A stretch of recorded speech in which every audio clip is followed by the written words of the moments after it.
संन्यास और वैराग्य में अंतर। नमस्कारम दोस्तों, आज हम बात करेंगे ये जो सन्यास है ये क्या है। कई लोग हमारे पास आते हैं, बोलते हैं सर आपने सन्यास ले लिया है, आप तो अभी घर में ही बैठे हैं, ये कैसा सन्यास है। सर कभी आप काली पगड़ी बांधते थे, आज आप ये क्रीम वाली बांधते हैं, ये कैसा सन्यास है। सर कभी आपने माला रुद्राक्ष की धारण कर रखी थी, आपकी फ़ोटोज़ में है, कभी आप फ्रेंच कट रखते हैं और कभी आप ये दाढ़ी रख लेते हैं, दाढ़ी कटवा देते हैं, ये कैसा सन्यास है। तो पहली चीज़ तो किसी को क्या बताना कि तुमने सन्यास ले रखा है। कोई ज़्यादा ही जिद करता है तो हमारे पास एक डायलॉग होता है, भाई हमने सन्यास ले लिया। क्या है सन्यास का असली मीनिंग, कब धारण किया जाता है, उदाहरणों से समझेंगे। देखिए, सन्यास व्यक्तिगत मामला है, सन्यास तुम्हारा मामला नहीं है। मतलब आप मेरे सामने सुन रहे हैं, मैं कह रहा हूँ आपका मामला नहीं है। मैंने सन्यास लिया है, आपका मामला नहीं है। आप सन्यास लेंगे, मेरा मामला नहीं है। सन्यास का मतलब है कि जितनी भी अनायास चीज़ें हैं, वेस्ट चीज़ें हैं, समाज जिनमें उलझा हुआ है, टेंशन में है, फिर उनमें उलझ जाता है, उन सब से एक व्यक्ति अपने आप को अलग कर लेता है। जैसे मैं एक उदाहरण से बताता हूँ आपको। एक पेड़ है, उस पेड़ को किसी व्यक्ति ने ऐसे पकड़ रखा है, ये एक ग्रिप होती है, वो पेड़ है ऐसे पकड़ा हुआ है, ऐसे। आप 10 लोग भी मिलके उसे छुड़ा नहीं सकते। क्यों? क्योंकि उसने पेड़ को स्वयं पकड़ा हुआ है। अब वो व्यक्ति चीख चीख के कह रहा है मुझे बचाओ, मुझे पेड़ ने पकड़ लिया है। ऐसे पकड़ के उसे पेड़ को कह रहा है मुझे बचाओ, मुझे पेड़ ने पकड़ लिया। हाय हाय हाय हाय हाय हाय। तो ये जो लोग कहते हैं ना कि मैंने सन्यास धारण कर लिया है, अब मैं समाज में कुछ भी चीज को प्रयोग नहीं करूंगा, अब मैं गृहस्थ जीवन में बिल्कुल तोड़ दिया, मैंने दुनिया से अपने नाते तोड़ दिए, ये वो लोग होते हैं। सन्यास वैराग की चरम सीमा है, ये मेरा मानना है। वैराग का मतलब क्या होता है? राग से वैर हो जाना। राग क्या होता है? जैसे मान लीजिए आपका मन है मेरे पास 400 घड़ियां हो, एक घड़ी में काम चल सकता है। मेरे पास 400 घड़ियां हो, डायमंड लगी हो, सोने की, आपने राग पाल लिया, राग अलाप रहे हाय मेरी घड़ी, वो पूरे दिन मन उसे विचार करता रहेगा जब तक आप उन चीजों को अपने पास संयोजित नहीं कर लेते। कई लोग पैसे को पूरे दिन दिमाग में सोचे रहते हैं, हाय पैसा वहां से आ जाए, हाय पैसा वहां से आ जाए, तो उसने पैसे का राग अलाप लिया है। तो जब आपके मन में पैसे की आसक्ति ही हट जाए तो आपको पैसे से वैर हो जाएगा, उसे वैराग कहते हैं। अब वैराग काम वासना से भी हो सकता है। ज्यादा लड़कियां जिंदगी में आ जाएं, आप वासनाओं से, वासना मतलब जो भी आपके सेक्सुअल रिलेशन है उन्हें बढ़ाते रहें लड़कियों के साथ, तो अचानक से क्या होगा, आपके अंदर लड़कियों से एक थोड़ी देर के लिए, दिनों के लिए दूरी आ जाएगी, आपको वैर भावना आ जाएगी, तो उसे वैराग कहेंगे कुछ दिनों का। बट इसमें एक कंडीशन है कि इंद्री की भूख कब तक जागृत नहीं होती। जब इंद्री की भूख ही जागृत नहीं होगी तो वो असली वैराग कहलाएगा। अगर वो इंद्री की भूख दोबारा 3-4 दिन बाद जागृत हो जाती है तो समझ लीजिए फिर वो वैराग नहीं था, वो मन का वहम था। पत्नी से आपका झगड़ा हो जाए घर पे, अचानक से आपके दिमाग में आएगा अरे यार छोड़ो इस संसार को, भाग जाओ। अचानक से आप घर बार छोड़ के तो चले गए, पर आपके भीतर पत्नी एज इट इज है, आपके बच्चे आपके भीतर एज इट इज है।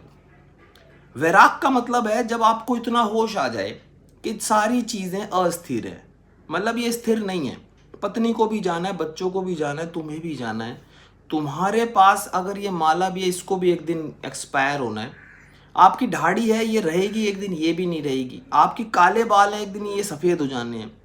तो इस तरीके से जो भी चीज़ है वो सब अस्थिर हैं, स्थिर कुछ भी नहीं है। जिस दिन आपको ये होश आ जाएगा उस दिन आपको अपने आप पता लग जाएगा कि मैं जिस भी चीज़ में अपने आप को संयोजित करके बैठा हूँ, सम्मिलित करके बैठा हूँ, वो एक दिन मुझसे छिन जानी है। थोड़ा सा और अलग तरीके से समझाने की कोशिश करते हैं।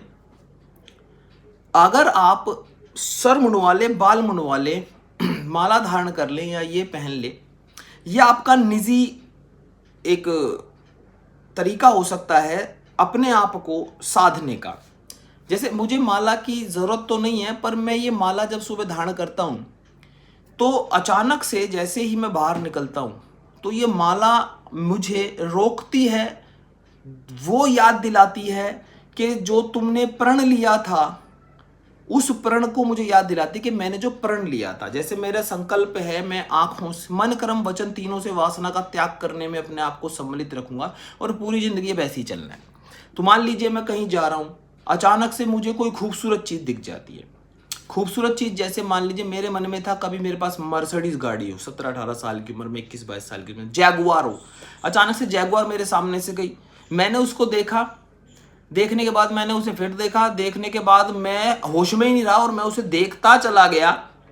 तो अचानक से क्या होगा, मुझे मेरा संकल्प याद आएगा, ये माला मुझे संकल्प याद दिलाएगी। जैसे ब्राह्मण लोग जनेऊ पहना करते थे, 3 होते हैं, 5, 4 जो भी पहनते थे, तो हम माला धारण कर लेते हैं तो इससे हमें एक रोक रहती है। ये जब तक प्रैक्टिकल रोक रहेगी जब तक कि आपने संकल्प जो है अभी खरे नहीं उतरे। जिस दिन आप संकल्प धारण कंप्लीट कर लेंगे, ऑटोमेटिकली आपकी जो ये माला है अपने आप ही कहीं गुम ही जाएगी, आपको याद नहीं रहेगा आपको माला पहननी। क्लियर हो रहा है? इसी तरीके से लोग तिलक लगाते हैं।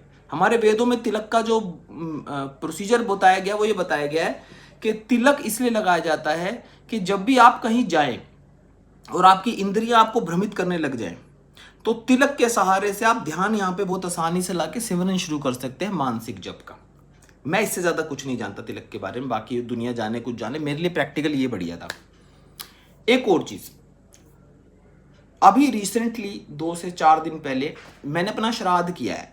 लोग कहते हैं ना वो श्राद्ध, मेरी अंदर की आसक्तियां, मुझे ऐसे लग रहा था कि वो अभी भी मेरे ऊपर हावी हैं। जैसे मान लीजिए किसी लड़की ने आके मेरे को ये बोल दिया, अरे भैया आप तो 40 साल की उम्र में भी जवान लगते हो, अरे भैया ये दाढ़ी आप पे सूट करती है।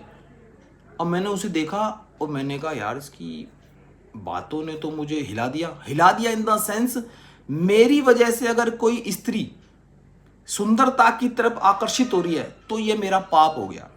मैंने दाढ़ी उड़ा दी। मैंने कहा अब दाढ़ी गई, अब फ्रेंच नहीं रखी जाएगी, अब दाढ़ी अगर पूरी आएगी तो पूरी आएगी, पूरी कटेगी तो पूरी कटेगी। नहीं समझे?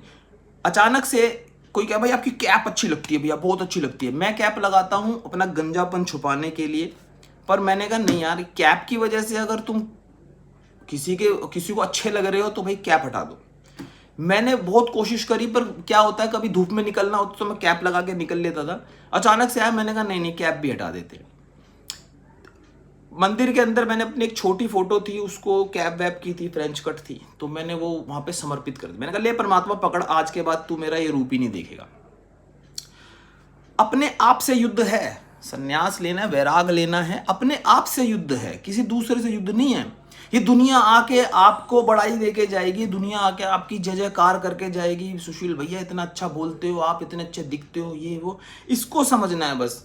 ये अंदर जब जाती हैं बातें तो मन को विचलित करती हैं, मन में अहंकार पैदा करती हैं। काम क्रोध लोभ मोह अहंकार को मन कर्म वचन तीनों से आपको दूर करने के लिए वैराग की तलवार हासिल करनी पड़ती है, फिर संन्यास घटित हो जाएगा। वैराग भी घटित होता है परिस्थितियों के हिसाब से, पर संन्यास जब धारण होगा, मतलब संन्यास जब कंप्लीट उतरेगा, तो वो जब ही उतरेगा जब वैराग कंप्लीट हो जाएगा। संन्यास का पहला स्टेप जो होता है ना, वो वैराग के 100% मैटर पे होता है। यानी वैराग 100% हो गया तो संन्यास आपका 1% मान लो। उसके बाद जब संन्यास 100% हो गया, जैसे सब संन्यास ही 100% घटित हो गया, तो मुक्ति का 1% मान लो। ये इस तरीके से स्टेप वाइज चलते रहते हैं। उसके बारे में भी और भी घटित होगी। मेरा मानना है, मेरा पर्सनल, कि एक व्यक्ति जो गृहस्थ जीवन को त्याग कर वन में जंगल में चला गया, हरिद्वार चला गया, एक व्यक्ति जो अपने घर में बैठा हुआ है, जो घर छोड़ के चला गया, उसको अब टेंशन नहीं रही, बच्चे बीमार हैं, मम्मी बीमार है, पत्नी बीमार है, घर में पैसा नहीं है, ये वाला जो बंदा घर में बैठा हुआ है और इसने अगर संन्यास धारण कर लिया तो इसके घर में कुछ भी हो रहा है, इसको उससे लड़ना है, फर्क नहीं लगने देना अंदर के कुछ फर्क पड़ा है। तो अगर आपको परीक्षाओं में रहकर अपने आप को साधना आ जाएगा, वही संन्यास है। अगर आप ये सोचते हैं कि आप घर छोड़ के भाग जाएंगे, नहीं नहीं नहीं नहीं, सब ऐसा ही रहना है, कोई बदलने वाला नहीं है। हमारे गुरुजी कहते बेटा तेरे भीतर पहले तुझे बदलाव लाना है, फिर परिवार में बदलाव लाना है, फिर समाज में बदलाव लाना है गली कूचों के अंदर, फिर राज्य में बदलाव लाना है, फिर देश में बदलाव लाना है, और फिर जाकर तुझे संसार में बदलाव लाना है। तो जो सीधा ही संसार में बदलाव करने के लिए निकल गए वो फिर सन्यास की परिभाषा नहीं जानते हैं। मन किसी से कुंठित है, आपको बुरा लग रहा है, किसी की बातें बुरी लग रही है, आपने उससे दूरी बना ली और आपने कहा भैया मैंने तुझे त्याग दिया, ये मन का फेर है। गरीब आदमी सन्यास ग्रहण नहीं कर सकता, जिसके पास सब कुछ है ना उसके अंदर एक बार को वैराग आ जाए, पर गरीब आदमी के अंदर नहीं आ सकता, पहले उसे पैसे से तृप्त होना। भैया क्लियर हो गया? अब मैं तुम्हें बताता हूं दूसरे तरीके से। ये तो होगी हमारी वैसी बातें, आपको बेस बताना था सन्यास का वैराग का क्या है।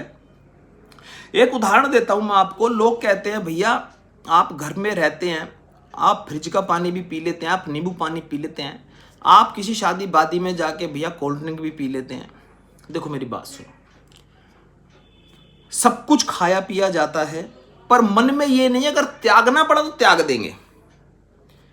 आप समझ रहे हैं मैं क्या कहने की कोशिश कर रहा हूं? भैया सब कुछ खाते हैं, भैया तो प्याज लहसन की चीजें भी खा लेते हैं, कोई दिक्कत नहीं है। प्याज लहसन की चीज दूसरे के भीतर क्या करेगी और भैया के भीतर क्या करेगी, इन दोनों में थोड़ा सा अंतर आ जाता है। एक बंदा शराब पी के ड्रामे मचा रहा है, एक बंदा शराब पी के यूं बैठ गया और तंत्र विद्या में बैठा हुआ है कि ये शराब देखता हूं मुझे कितना भीतर से विचलित करती है। समझ रहे हैं आप? तो सन्यासी अगर नशा भी करेगा ना, मतलब जो परमात्मा का भक्त होगा, जो योगी होगा, नशा भी करेगा ना, तो अपने आप को और काबू करने के लिए करेगा। तो अगर हम कुछ खाएंगे ना तो हम पूरे होश में खाएंगे और उस होश में ही ध्यान लगा देंगे। आप रोटी खाते हैं टीवी देखते हुए, हाँ भाई रोटी, हाँ भाई वो बिल गेट्स ने कर दिया वो कर दिया, न्यूज़ चैनल। हम रोटी खाते हैं तो कमर रहती है सीधी, सांस चलती है, मुंह में अगर वो टूक गया है हमारा रोटी का तो अंदर चबा रहे हैं, उसका सारा ध्यान हमारा उसके अंदर है। हम इंद्रियों को बाहर नहीं फैला रहे हैं।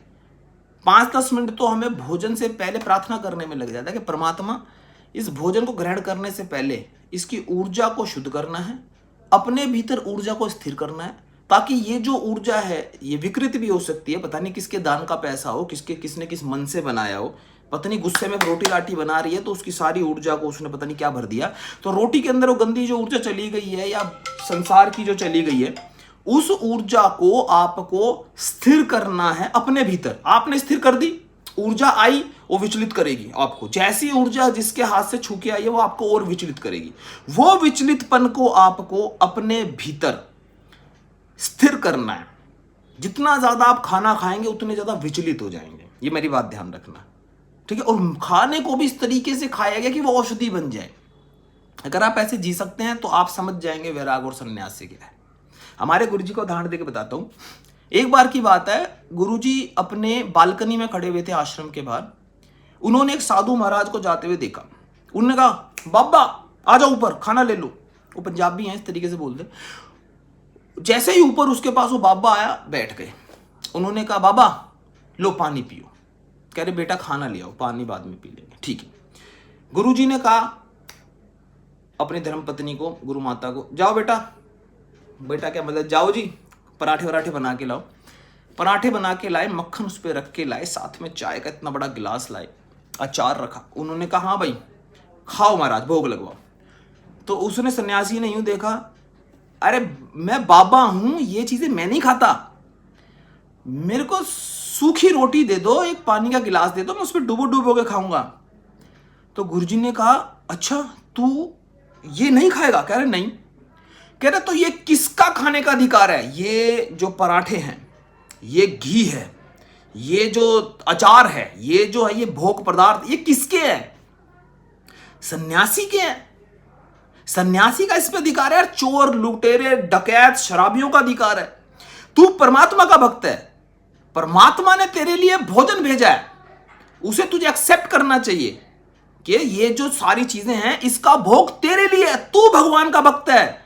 भगवान की कुदरत की जो सबसे महंगी, सबसे प्यारी और सबसे ऊर्जादायक चीज है, जो सबसे टेस्टी है, वो तेरे लिए बनी है। सन्यासी तू हकदार है, तू परमात्मा का भक्त है। परमात्मा भक्त क्या खाएंगे? पत्ते खाएंगे परमात्मा के भक्त। ये हमारे गुरुजी ने बोला। उस साधु की आंख खुल गई, अरे बाप रे बाप, कहां फंस गया। अब कहां फंसा उसे तो पता नहीं, पर उसने उस खाना खाया और उसने कहा, गुरुदेव आपने मुझे मेरी असली हैसियत बता दी कि परमात्मा के भक्त को ही दुनिया के सारे भोग यूज करने का अधिकार है, पर वो भोग छीनेगा नहीं, उसके पास आएंगे। हम किसी के घर जाते, वो चाय बना के रख दे, हालांकि वो चाय नहीं बनाएगा, उसे पता है चाय नहीं पीते, पर अगर वो लाके हमारे आगे कोल्ड ड्रिंक रख देगा तो हम पी लेंगे, कोई दिक्कत नहीं है। हम कहेंगे भाई वो बड़े श्रद्धा भाव से लाया, हम ले लेंगे।